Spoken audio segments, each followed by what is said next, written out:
I'm Christopher Epling, and I'll be guiding you today through various steps of adding your words to your finished page. We're going to be looking at some more coloring tips for putting color to your finished page, and we're also going to, at the end, be doing some more character design using the Marvel method discussed in the earlier videos. At the beginning of this art gallery workshop, students were asked to pick a theme, and the choices available to them were picture book, chapter book, comic book, and graphic novel. Now, based on the selection that they chose, students then crafted their story with the end product in mind. Picture books usually have very large illustrations on each page, very minimal words. Chapter books can be considered in the line of maybe Diary of a Wimpy Kid, has more words than a picture book. These pictures that actually included, the illustrations included inside of a chapter book would be inserted almost like bookends. You would have an illustration followed by a large paragraph or even a chapter of words, and then another illustration to follow up. It's really up to the artist how many illustrations are included in a chapter book, but the books that I've worked on in the past include maybe up to 12 or 15 for a 500-word novel. Now, comic books we all know and love. Comic books are set up in terms of panels. Now, the panels are the boxes that are on each page. All of the story, the content, the characters interacting, the words, they take place inside that box. That box is known as a panel. Students had the option of choosing a comic book or graphic novel. Now, a graphic novel is a lot similar to a comic book, but it's just much larger, hence the word novel. Comic books are a great medium for students to choose in order to express an idea, concept, or tell a story. Students are asked to think about a story differently. You see, no matter what theme a student chose, they only have a certain amount of space to tell that story in. And comics are a really great example of that. Let's say you have an 8.5 by 11 piece of paper. You have to fit so many panels on that page, and inside of those panels come the story. Students have to think about a story's construction, such as the introduction, which would go in the first few panels. The introduction of the characters. They would put their characters in each panel and introduce them. Some backstory. Who are they? Where they come from? What's their purpose? The antagonist or the villain in the story could be introduced. The problem. The problem is very necessary for a story, no matter what sort of theme you choose. The story is what helps the plot move along. Then there's the conflict. How is this problem or the issue that's found in the story going to be resolved? And at the end, we have the conclusion. Now, all of these parts of a story are fit into a certain amount of space. So you can imagine how difficult it might be in order to have all these certain elements within only a short amount of space, like an 8.5 by 11 piece of paper. Now, if you're interested in creating your own story, your own book, in the hopes of getting that published, then I highly encourage you to try. I've spoke about Ted Hudson in the past. He's a junior at Breathitt County High School. Ted's a published author now with his version or interpretation of Noah's Ark. It can be done, and you can do it, no matter what age. Now, the processes of getting a book submitted for publication, they vary. There's regional imprints or publishing houses, and then there's national publishing houses. Your choice on which way to go may be determined by the content of your story. If you have a story that's more tied to a regional atmosphere or environment, you may want to try a regional publisher. National publishers include places like Abrams Books, Amulet Books, Penguin Books, so on and so forth. Some local publishing imprints are Cloud9 Press, Bellamy Fleming Publishing, and Powell Wagner Books. All of these are great resources to look into. Just jump on the internet, Google for them. The search engine will bring up a lot of results. But before you ever even consider submitting a story for publication, first you have to have one to begin with, and that's what we're doing here during the art gallery workshop. Now, if today seems a little boring for you, adding text to the page, I really highly encourage you to go back to theholler.org and check out those early videos. Now, what we have here on the board is a box. It's a square, or more of a rectangle, really. Now, for all extensive purposes, we're going to make believe today that this box is actually a page of a book. And we're going to decide, this being our first page of our book, where our text will go. Now, authors and illustrators start out understanding exactly what the page will consist of. The page will consist of a certain amount of words. They're already predetermined. And your job is to draw something, an illustration or a depiction, showing what you think that those words mean in pictures. Okay? Now for the purpose of this, I'm going to add a box of text here. We're going to put it right here in the middle. I'm going to shorten it down some. And we're going to place text on this page, okay? So I'm going to type this out.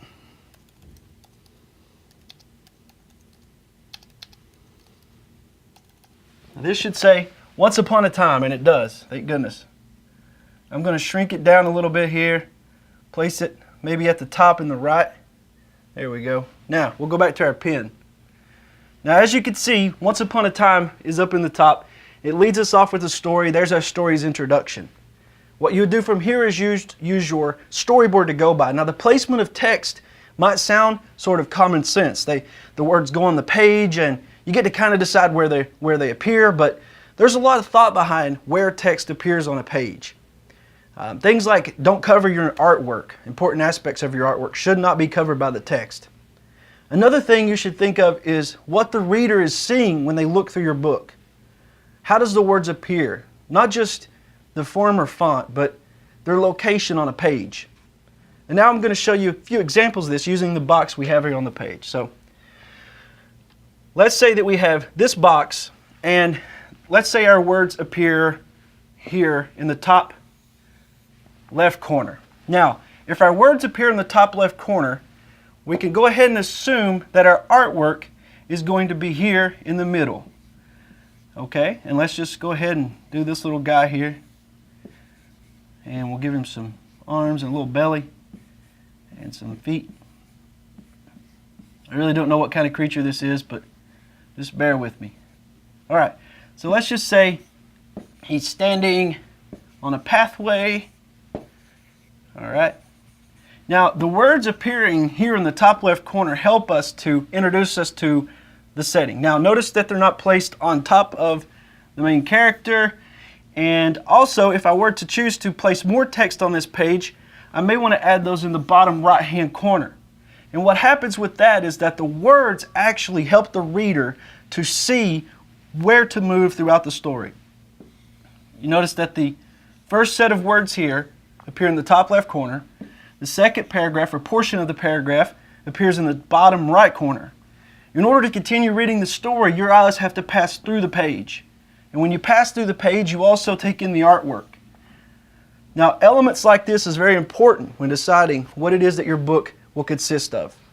I highly suggest thinking these things through, and there's a great book called Writing with Pictures from Yuri Shulvitz. All the concepts and different theories and placement of text all the way down to composition of page can be found on that. Now, this may be a little too advanced for some of our younger students, but the first and most important thing to remember is think about where your words will go. If you want to see examples of that, just refer to some of your favorite books. See how the author, the illustrator, or the graphic designer place the text throughout the pages. Sometimes different font is used.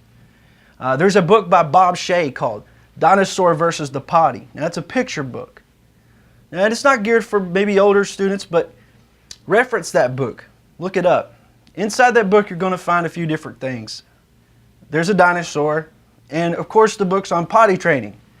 But the interesting thing about it is the graphic designer and the illustrator and the author pulled together, and they decided to use font in a really interesting way. You're going to see every style of or look of words, what we call font, throughout the book. When the dinosaur roars, the font is very bold and big in capital letters with an exclamation point. Whenever he's thinking or considering something, or maybe he's ashamed because he failed at his training, the text is very small, almost like a whisper. I want you to think of it like this. Text inside of a story, especially for picture books and chapter books, they're almost like a soundtrack to a film. If you notice when you're watching a horror film or a sci-fi film or those of you that like romance, the music is very deliberate. Pay attention to it next time, even with animation even. The choice of music really helps to set what we call the mood. It gives the viewer a certain feeling. If you want to reference something for that, I highly suggest a movie from I think it's the late 80s called Jaws. Now, I know that's a little older for some of you students, but basically it's about a big shark and he attacks guys on a small vessel in the middle of the ocean. Now, Jaws is a predator. He's under the water. And you'll notice how the composer of the music chose to depict the sound of the shark moving closer to the vessel. It leads up to the action, and you'll know exactly what I mean. Now we're going to switch over here to the table, and we're actually going to look at some examples from my books, some books that are published that I've either illustrated or I've wrote and illustrated. The first book we're going to be looking at today is called Owen Owl's Wise Words. Now, this was written by Melinda and Julia Richardson, and I illustrated this book. It actually came out this year. Now, text placement is very important. First, we're going to take consideration of the cover. Now, the cover art for Owen Owl is actually one of the pages from the interior illustrations. Notice how the cover title is at the top of the book, and the smaller title that goes along with almost as a description for the main title is smaller cap letters. So you have, excuse me, not capitalized letters, but smaller font. The actual credits for the book is down at the bottom, written by and illustrated by. So the cover of your books is just as important in terms of layout as the interior. And if we open up the pages, the first thing I want to show you is I think this is page 3 and 4 of the book. We'll open it up here to pages 3 and 4. First, we'll take a look at this page. Now, this page is actually, as you can tell, the cover of the book. Now, the text appears here in the top left corner and bottom right corner. Okay? Now, when I received this manuscript, this was all one paragraph. So the first sentence that appears up here in the top left corner was actually together with this bottom paragraph here. Now, just like I showed you on the main board a minute ago, notice that I've placed the text in opposite corners of the page, and I did that for a reason. As I was stating earlier, the viewer has to read from the top left to the bottom right, and in order to pass through the page to read this, they're crossing over the illustration. Now, what this does is actually adds an element of deliberateness to the, or if that's even a word, to the layout. It's a deliberate choice to place the text in this way because readers or viewers are going to pass through the artwork immediately to the second part. The main character is introduced. The main character is visible according to the title. We know this is Owen. Not only does the text tell us this is Owen, but he's an owl, and the name of the book is Owen Owl's Wise Words. I'll show you a couple more examples from this book, and in particular the page with the parrot. Now, this is a macaw parrot. There's a lot of color in this page. And if you notice, it follows a similar route as the first page with the text being separated into two portions. Okay? So when the reader starts here, in order to follow through, they're going to move over to this portion here. It allows them to see through the artwork, or pass by the artwork, I should say, and it adds to the overall effect. Now, if we move over to the next page, which is right here, if I can fit it in the screen, you're going to notice that, again, we've separated the text. Now, I want you to pay really close attention to this. The text isn't covering any of the main characters of the book. The text is off to itself, so anything that appears behind this text is not going to be heard if it's not included, especially at the bottom. When I was creating the illustrations for this book, at first the publisher was interested in why it was that I was keeping so much space on the illustrations. Now, that was a deliberate choice again because breaking this up, for one, it doesn't have all the text in one corner.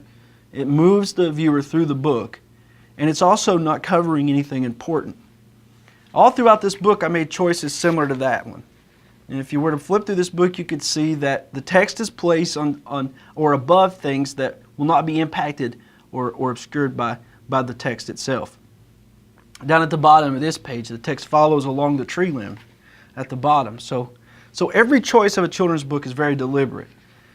The next example we're going to be looking at is actually the novel I mentioned earlier. Now, this is a book that I illustrated for Matt Miller. He's a Kentucky author. This book is called There I Shall Be. Now, this is a story following short stories from Kentucky. Now, this is a novel. It's not a children's book, although children could read it if they're interested in tobacco farming and things like that. But as you can see here, there's a lot of words. There's very minimal illustrations, but ever so often, the illustrations are placed, such as here.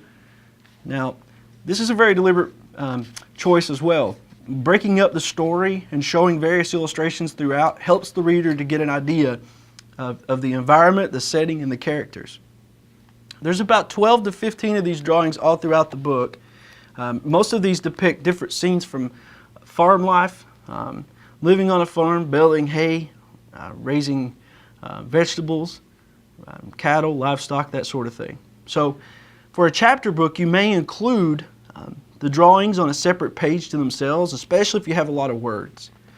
Now the next selection that I've chosen to represent chapter books is actually for children. Now this is Irby's Turn to Rake. This was my very first book that was ever published. Irby's Turn to Rake is a children's book, 4th to 6th grade reading level.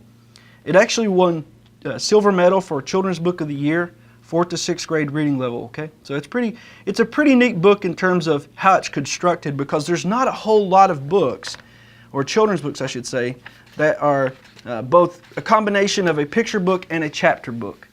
In this book we have 15 chapters, but the chapters are made up of 2 pages each, so it's not that long. But I want you to notice the difference between this and Owen Al's Wise Words.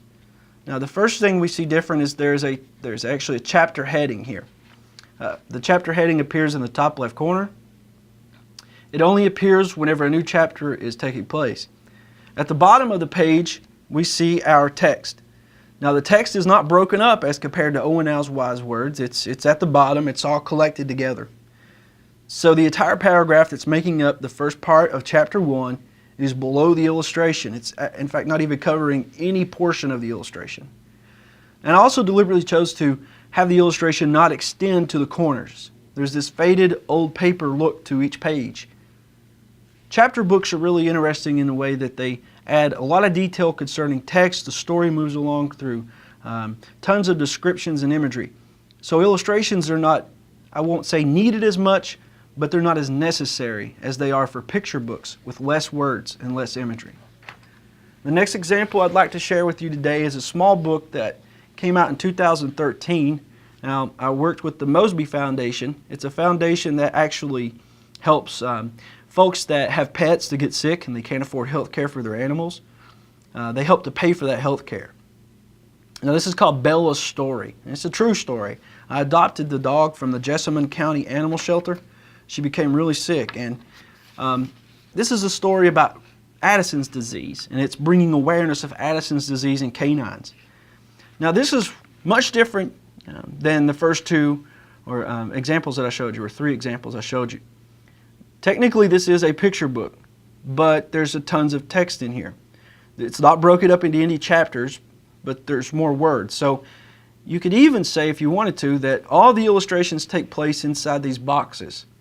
These boxes are considered panels in comics, but for the purpose of this book, this isn't a comic book or a graphic novel. You could incorporate different elements from different styles of themes of books and create your own version. There's no real set rules to this, but there are certain guidelines that you have to adhere to in order to create a book that falls into a certain category. Now for Bellus Story, the words appear similar to Irby's Turn to Rake. They're below the artwork. They're also included inside a box for each page as well. This story here follows Bella through her diagnosis of Addison's disease all the way up to getting treatment.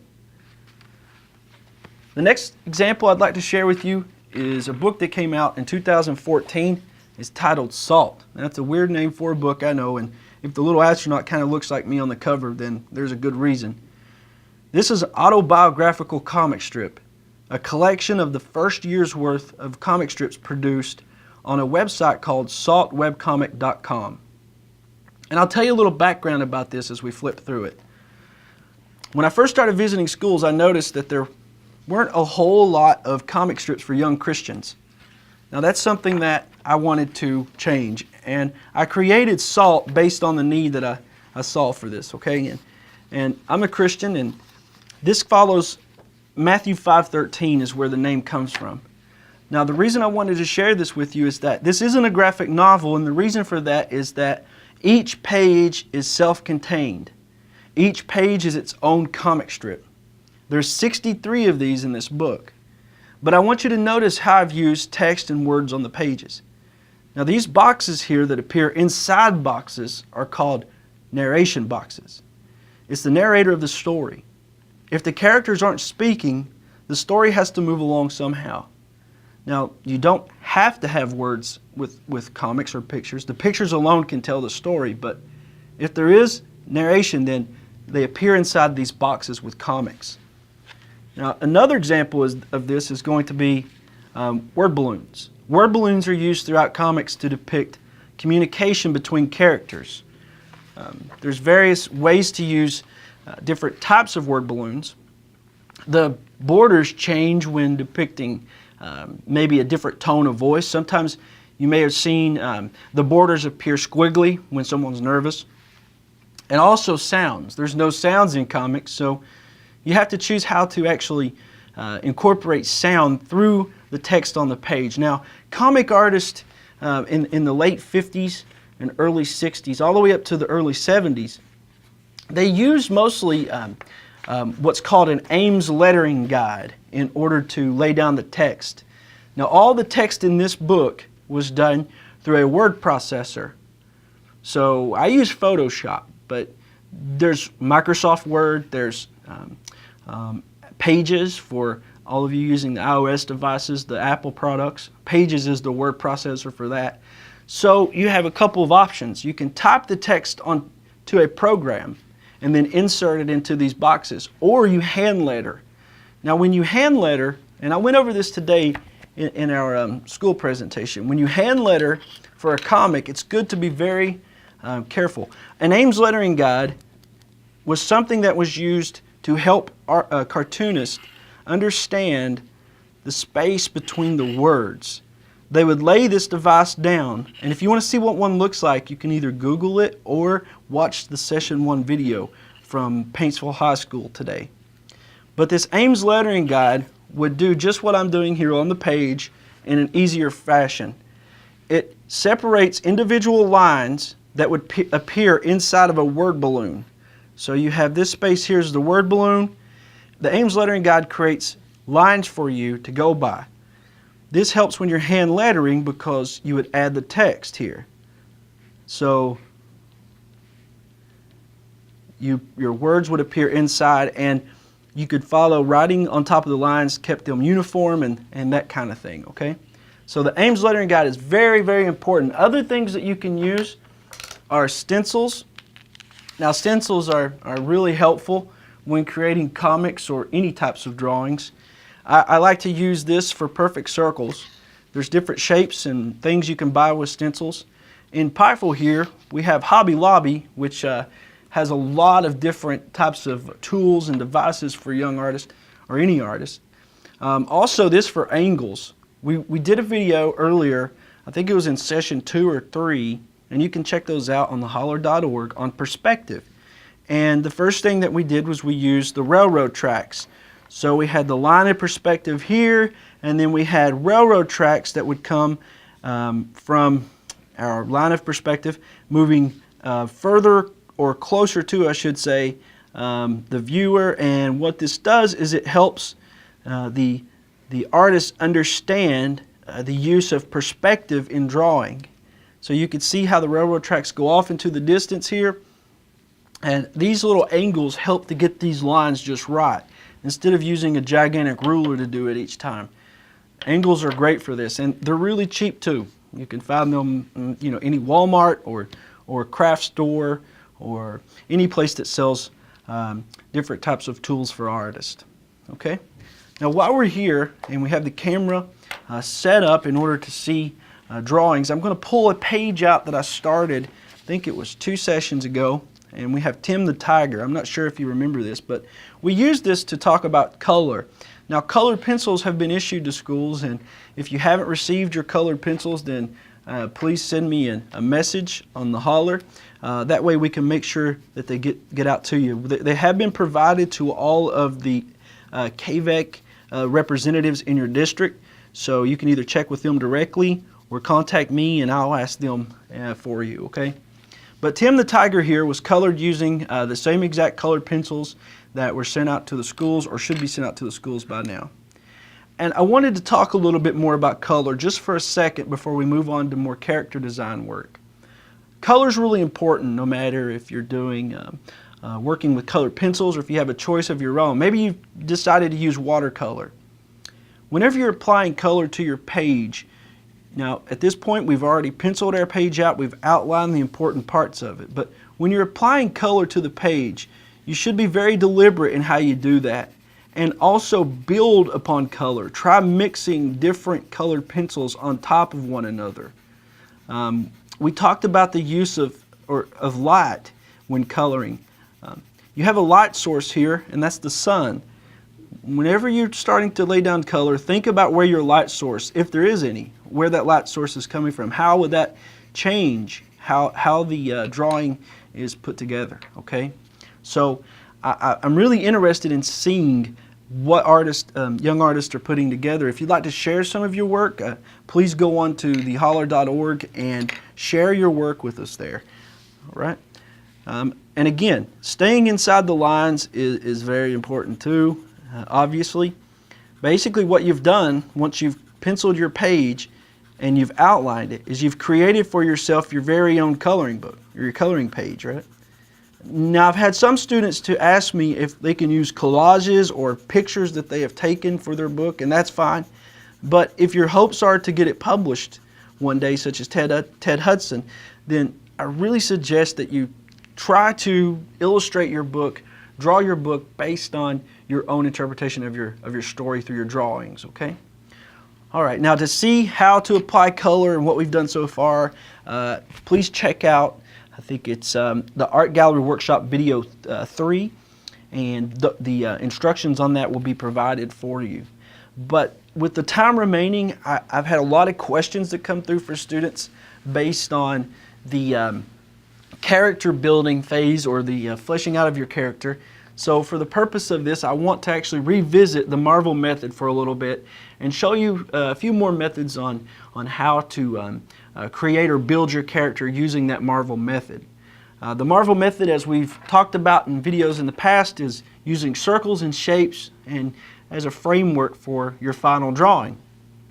Now, for the purpose of this, when I first started, it was just showing you how to apply those and build a skeleton. Today we're going to be looking at something a little bit different. We're going to be looking at posture and how to build a framework for a character that is a little more animated than just a character standing and looking at the viewer. So I'm going to be drawing this figure here that looks sort of worried, and when I look at this figure, I can tell right away that I'm going to need a circle that's going to represent the top of the head here, okay? This is the head of our character. Now notice this character has a very small neck going down, so I'm going to use a small oval to represent the neck, even a small oval to represent the shoulders. Now you can tell already that this is following a similar style or shape as the character we're drawing here, okay? I've got ovals for the arm, and this artist has chosen to depict the arms in these very long oval shapes with not a whole lot of bend to the elbows, as you can see here.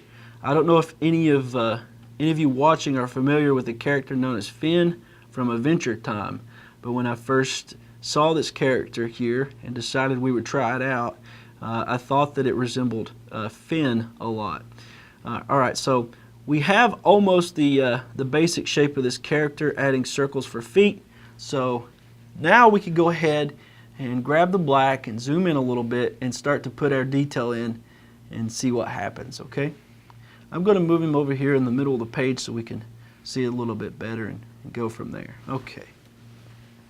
All right, so the first thing I'm going to do is I'm going to pick a portion of this character I'm referencing, and I'm going to start at a certain point. I'm going to start at the ear and adding detail. Now, if you were drawing this character out at home, you would want to keep in mind that this is done with pencil still. I know it seems as though I'm, with the black, it looks like I'm using a marker, but you would still want to be using a pencil, because what happens is at the end of this, you would have to go back and you'd have to erase, okay? So we're going to add our detail into our figure, and you would trace over this at the end with the pen and erase those pencil lines out. Now, the Marvel method is one of many methods out there to get shapes down, okay, for certain drawings and such. And you'll notice that while I'm drawing these characters, I'm changing it a little bit. I'm not sticking exactly to what I see. I may change it a whole lot. I may add different hairstyles to characters. It just really depends on what I want to do with the characters available to me, okay? So you don't have to draw something exactly the way you see it. If there's anything you want to change, then change it. There's no real set rules to this. Now for the characters that you've created yourself, you have a lot of liberty there. You can add just about anything in the world you want to it. You can make it look however you want, put it in any type of posture that you want it to be in, or it's completely up to you. Notice I'm just following these circles. See the space that I left out for the arm right there. I did that because I'm going to go back in a little bit and include it in there. The whole time I'm referencing the image that I'm looking at if I'm drawing off something. And if you're coming up with something just out of the blue, then like I said, you have a lot of liberty with that. So here we have his hand. He's pretty worried about something. And you can actually show emotion through your characters by how their posture appears. We talked about facial expressions in one video. That's one way to show emotion. But the posture also really helps the viewer to understand what sort of emotion your character is feeling. Now there's tons of ways to go about this. You don't have to follow one set rule when it comes to this. But it's good to know your options. And if you like these videos, and let's say you want to see more of them, and they're really helping you in your craft and building your craft, then go ahead and search for more videos online. There's tons of stuff available for you. Now you notice that there were no laces on the character to the right, but I've added laces to him. Okay. Now there's a few changes that I would have made to this, maybe more hair, things like that, but you get the idea of how this works. So we've used those circles to create that shape. Is it exactly like that? No, but you can get the idea of how to build it. Now, I do want to touch on one more thing. I've had a few questions on hairstyles, believe it or not, for characters. You know, when you're personalizing your character, you're going to have all sorts of different looks to them. And so let's talk a little bit about different hairstyles. Now you'll notice when I'm going to create this for you here, I'm going to use a circle. Okay, and the circle again is just following that Marvel method. It just gives us a framework to work on. One thing that I always keep in mind whenever I'm drawing hair on a character is to keep your pen, and I'm using a digital pen here. It works a lot different than what a pen or pencil would be on paper, a whole lot different. And I'll be honest with you, I'm getting used to it still. And I like some things about it and other things I'm not real sure. But we'll work with it and see what happens. So what I mean by keeping your pencil sort of loose on the page is when you're drawing hair, now this is one way to do it. There's many different ways. But you barely apply down and make very light marks. You know, you don't have to follow every single edge of this hairline here doesn't have to be a certain way or perfect. So adding these, it's almost like scribbles at the bottom, you see, just adds effect to it. And I'm actually going to go ahead and do another one here for you. Now all of these examples are being done from the perspective of the character looking at us, okay, except from the side. We're not doing it from the side right now. So hair would appear different, of course, if you're looking at the side of a person's head as compared to the front of the head.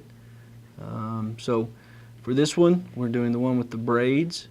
Okay, so we'll draw the braids coming down. Now you notice how I'm just sketching this out. I'm not trying to be very technical about each and every little braid that's on this little girl's hair here. We're just sketching those out pretty lightly, okay? Go ahead and do another one. Hairstyles on characters are important. They add personality to the character. There's tons of different ways to go about doing it. Like I said, there's millions of different hairstyles, I guess, too. So it really just depends on what you want for your character. Now here we have a ponytail. It's coming down. Okay. And so you can see all the various ways to depict hair. I'll draw a couple more and then we'll move on. Let's see. Find another one here. Yeah, I like this one over here. This will work. So again, draw the circle. A circle acts as your framework, or an oval, I should say. All right, and go ahead and add the ears first this time. And this hair will be parted in the middle here, over the top here. And you notice that I'm drawing on top of my framework. I'm not following the edge of that circle exactly, okay? And again, with the very light lines to the hair, you don't want to have to make every single shape that appears at the bottom, very, very technical, okay? So hair should be kept loose. I've seen some cartoonists draw hair like this, where it's just sorts of, jaggedly lines going every which direction. If that's what you want to do, that's fine. There's different cartooning styles, so whatever works best for you, that's what you should work with, okay? Now the Marvel method is great for various types of cartooning. We've went over some pretty basic cartoons right now, but here are some examples if you were to draw something a little more elaborate.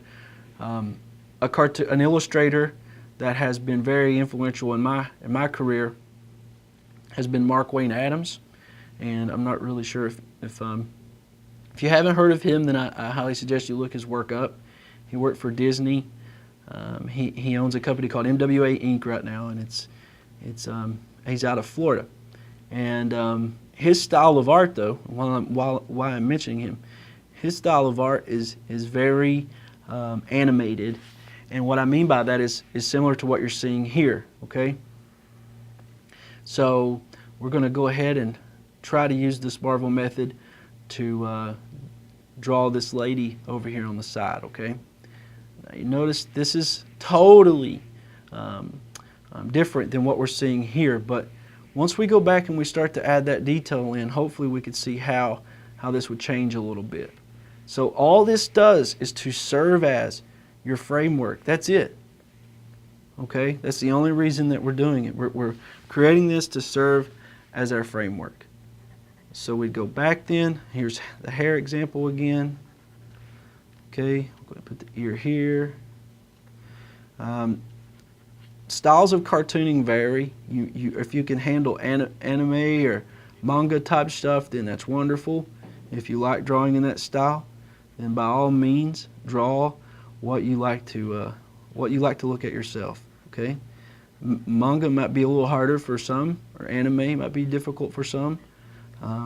Think of Calvin and Hobbes versus anime type drawing. It's completely different, right? See how I'm using my framework again to put the detail in here? I'm just going very loose and keeping it somewhat to the shape I'm looking at, but I'm not following these lines perfect because they serve only to guide me. That's it.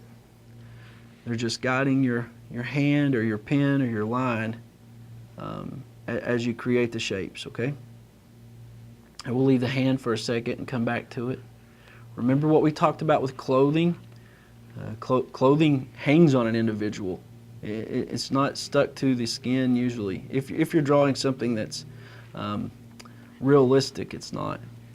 And again, you could think of Adventure Time.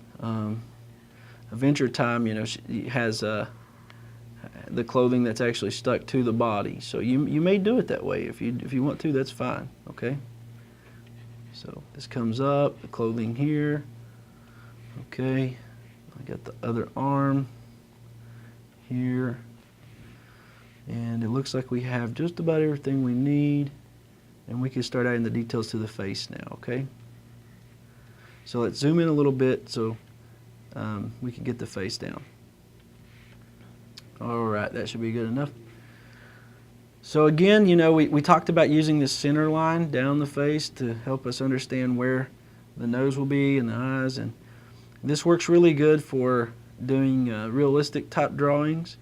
But if you notice what we were doing to the left here, that's not too realistic. So what I'm going to do is actually include this in just to help guide me, the blue lines, but it's not something that you absolutely have to have, okay?